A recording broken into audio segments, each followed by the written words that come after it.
नमस्कार दोस्तों, आपका स्वागत है हमारे इस चैनल में। एडवोकेट कृष्ण कुमार त्रिपाठी। दोस्तों, अतुल सुभाष केस में उनके चाचा ससुर की जमानत हो गई है। कई लोगों का सवाल ये है कि उनके चाचा ससुर जो हैं उनकी बेल कैसे हो गई, क्योंकि मामला तो बेंगलोर में दर्ज हुआ है, जो कि एक अलग राज्य है, कर्नाटक की राजधानी है, स्टेट कर्नाटका लगता है। लेकिन उनकी जो बेल है वो इलाहाबाद हाई कोर्ट से कैसे हो गई। कई लोगों ने सवाल किया है। देखिए, ये कानून का एक प्रोसेस होता है।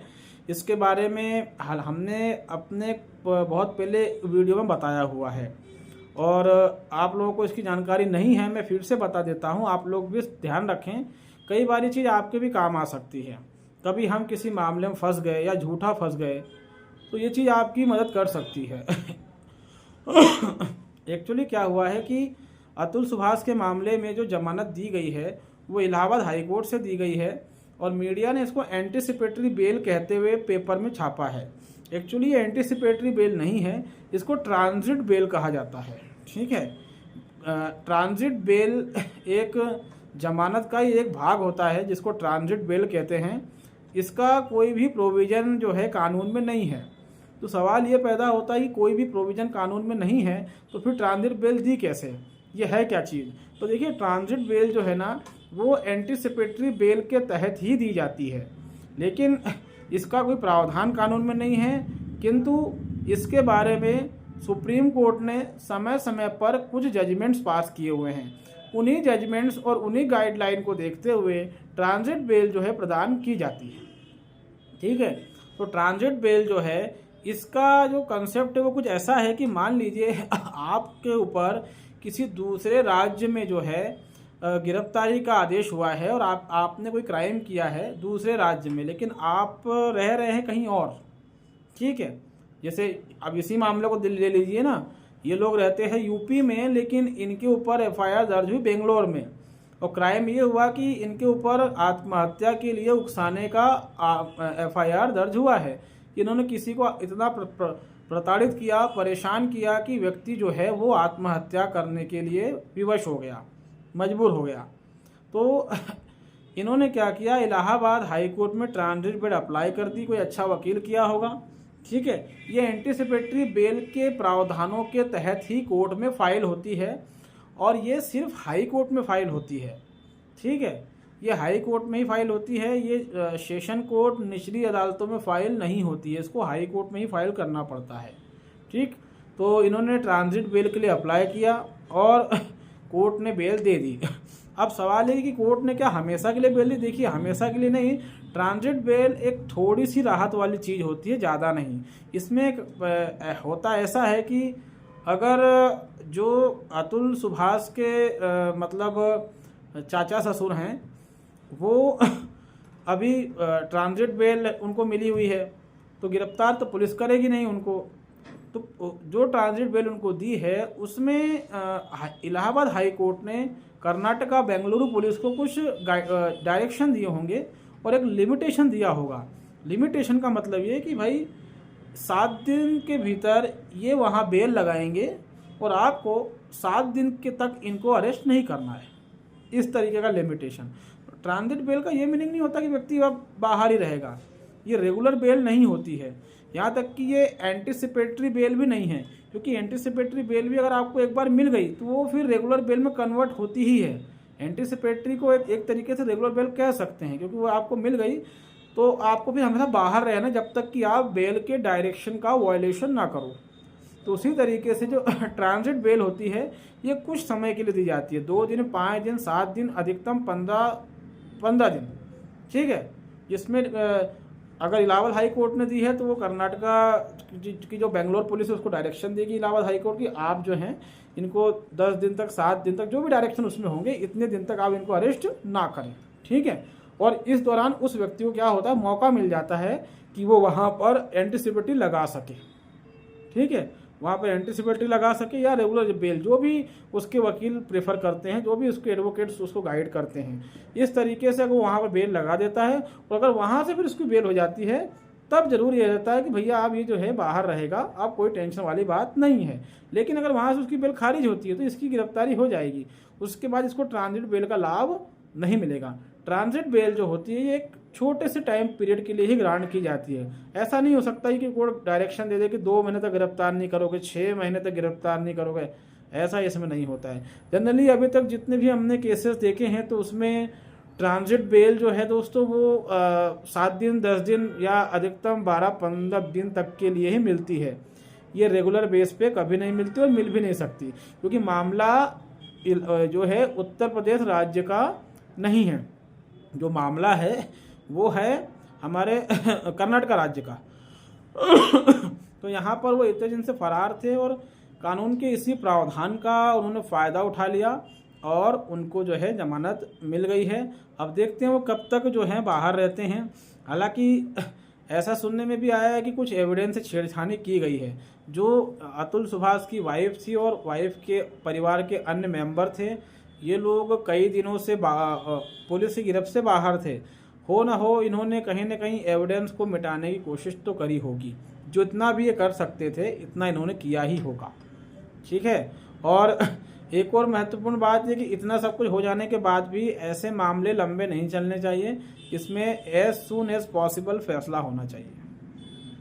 लेकिन अब देखो क्या होता है, अभी तो ये केस शुरू हुआ है, अब इसमें कब इसका ट्रायल चलेगा, कब चार्जशीट पेश होगी, कब जजमेंट आएगा, लंबा समय है। मालूम पड़ा 2-3 साल तो मान के चलिए, और कहीं ऐसा ना कि 2-3 साल बाद हमें सुनने को मिले, कोर्ट के डायलॉग सुनने को मिले कि अतुल को आत्महत्या नहीं करना चाहिए थी, कोर्ट ने कहा। फिर ये भी सुनने को मिले कि कोर्ट ने किया बाइज्जत बरी, ठीक है। ऐसा कुछ भी हमें सुनने को मिल सकता है। और ये भी सुनने को मिल रहा है कि उनके जो फादर मतलब जो अतुल के फादर हैं, उनके ऊपर उनके बेटे का मतलब उनके अतुल के बेटे का यानी उनके फादर के पोते का मेंटेनेंस केस फाइल कर दिया गया है, ऐसा भी सुनने में आ रहा है। तो ये बहुत ही अजीबोगरीब कानून हमारे देश में बने कि एक पिता अपने पुत्र को खोकर बैठा है और ये उसका बुढ़ापा आप चैन से नहीं बीतने देंगे। पहले बेटा मर चुका है, अब ये चाहते हैं कि वो भरण पोषण दे। जो इंडियन लॉ है और जो जुडिशरी है, इसका जो उद्देश्य है वो कहीं भी फैमिली को बचाना नहीं है, बल्कि पति को परेशान करना है। ये मैं हमेशा कहता हूँ, क्योंकि जिसकी वाइफ महीने में लाखों कमा रही है, वो क्या अपने बेटों को नहीं पाल सकती? मैं अक्सर एक बात कहता हूँ, हो सकता है मेरी बात से कई लोग सहमत ना हो, कि वो ये कि औरत कितना भी कमा ले, उसकी कमाई से घर नहीं चलते, ठीक है। शायद इसीलिए दुनिया का ये नियम बनाया गया, उसूल बनाए गए कि शादी के बाद जो है लड़की अपने पति के घर जाएगी, ठीक है। पूरी वर्ल्ड में यही रूल है। आप कहीं भी चले जाएं, आप यूरोप चले जाएं, आप आदिवासियों में चले जाएं, आप गल्फ कंट्रीज में चले जाएं, कहीं भी चले जाएं, नियम यही है। कुछ एक्सेप्शन हो सकते हैं, अदरवाइज रूल यही है। जैसे नदियाँ जो होती हैं वो समुद्र में जाके मिलती हैं, समुद्र नदियों को लेने नहीं आता, ठीक है। और जब गंगा जो है वो सागर में मिल जाती है तो उसको गंगा नदी नहीं कहते दोस्तों, उसको गंगा सागर कहते हैं, ठीक। तो उसी तरीके से जब वाइफ जो होती है वो अपना घर बार परिवार अपनी परंपराएं जो है सब त्याग करके पति के घर आती है और पति के ही घर और उसकी परंपरा, उसके कुल और उसके वंश के अनुसार अपना जीवन यापन करती है। विवाह का यही मतलब है। विवाह का ये मतलब नहीं है कि पत्नी मनमर्जी करे और जो है आप पे झूठे मुकदमे लगा दे, अपने बच्चों को लेकर अलग हो जाए, ठीक है। वो सभी लड़कियां जो कंटिन्यू अपनी माता पिता के संपर्क में हैं, आजकल तो फ़ोन जैसी चीज़ें हैं तो बहुत ज़्यादा ही चीज़ें हो रही हैं, वो कभी भी एक घर नहीं बसा सकती हैं, ठीक। जो कंटिन्यू अपने माँ बाप भाई से प्यार को बातचीत कर रही हैं, कंटिन्यू उनसे कुछ न कुछ टिप्स लेती रहती हैं। और समझदार माँ बाप को भी चाहिए कि कभी भी बेटी एक बार ससुराल चलेगी तो उससे फालतू उससे बात ना करें। महीने में 1-2 फ़ोन लगा सकते हैं कि जो हम तो आए दिन देखते रेगुलर बातें होती हैं। कई जगह देखने को मिलता है कि अरे लड़की बोलती है मम्मी का फ़ोन आज शाम को आया था, आया नहीं, कल तो आया था, मतलब उसको रोज़ बात करनी है। ये मूर्खतापूर्ण चीज़ें होती हैं दोस्तों, तो ये चीज़ें बर्बाद करती हैं। जितने भी फैमिली मैटर्स हम देख रहे हैं उसमें हमने एक चीज़ नोटिस करी कि लड़की की माँ की भूमिका बड़ी संदिग्ध है। हर जगह आप देखो, और ये पुराना इतिहास रहा है।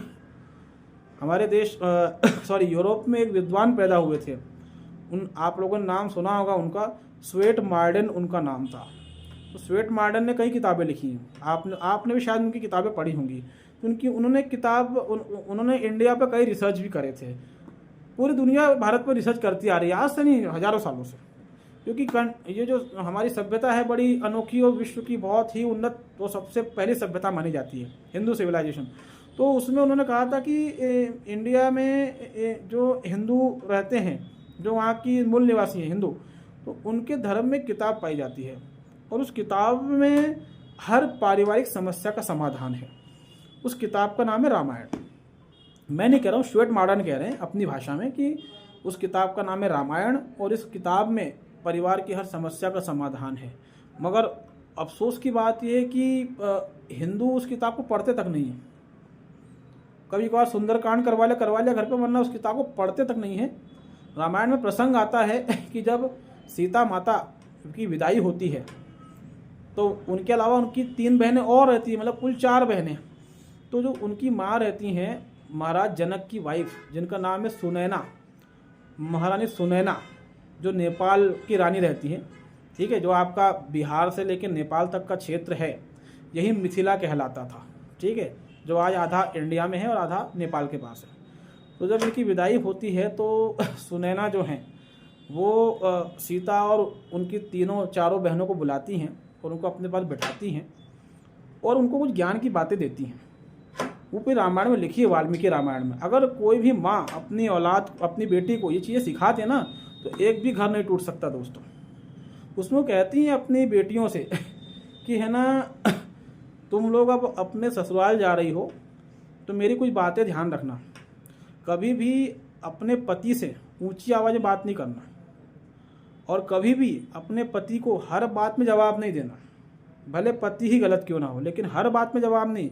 जवाब सिर्फ वहीं पर देना जहाँ लगे कि यहाँ जवाब देना बहुत ज़रूरी है, और जवाब सिर्फ वहीं देना जिस जवाब में पति का भला हो। कभी भी पति से अपने भाई और अपने पिता की तारीफ मत करना कि मालूम पड़ा तो तुम दिन रात पति के सामने अपने भाई और पिता की तारीफ़ें कर रही हो। ये काम भूल कर भी नहीं करना। और पति जो होता है उसका जो मन है वो उसके पेट से जुड़ा रहता है, इसलिए हमेशा कोशिश करना कि अच्छा खाना बना सको। और अगर उनके माता पिता को तुमने हमारे जैसा ही समझा तो तुम्हारा अपने पति से कभी विवाद होगा ही नहीं। ऐसी बहुत सारी बातें उसमें लिखी हुई हैं। और ये भी उन्होंने कहा कि अगर कहीं कोई कमी रहे तो उसको अवॉइड करने की कोशिश करना। मतलब अगर आप रामायण पढ़ेंगे तो उसमें जब वो महारानी सुनैना विदाई के समय अपनी बेटियों को, जो 4 बेटियां थीं उनको पूरा बताती हैं कि गृहस्थी क्या है और किस तरीके से इसका निर्वाह करना है। उसको आप पढ़ें तो आप हैरान रह जाएंगे कि आज की तारीख में तो ये कोई फॉलो ही नहीं करता है।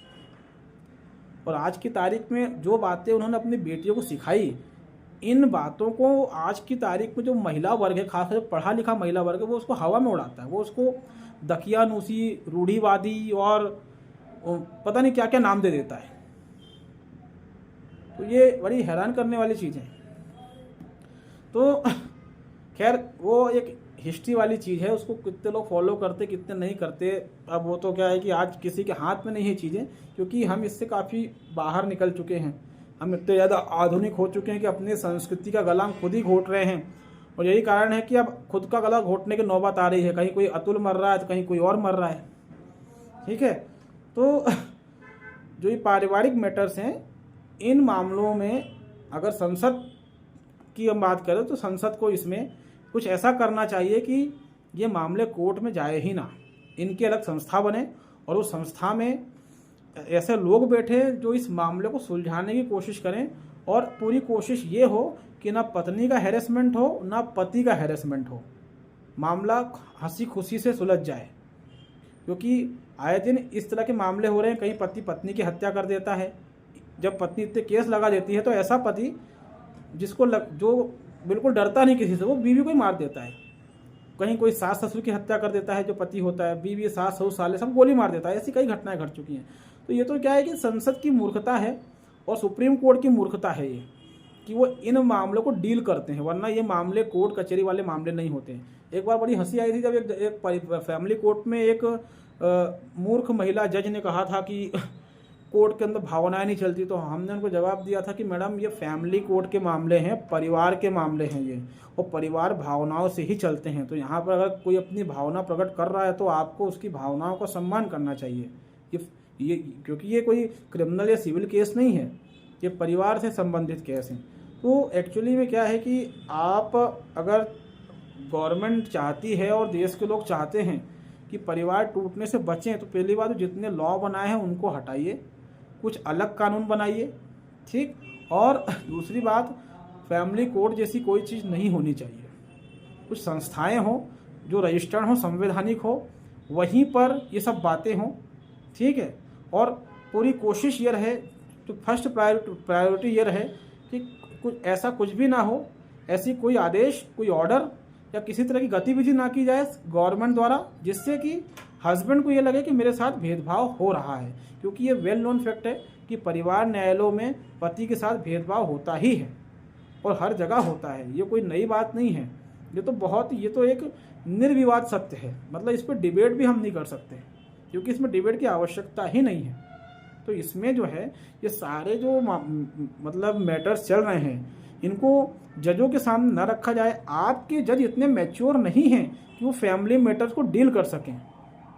आज तक किसी फैमिली कोर्ट में आपने कभी सुना ही नहीं होगा कि कोई जज ये कह रहा हो किसी महिला से कि पति का सम्मान करो।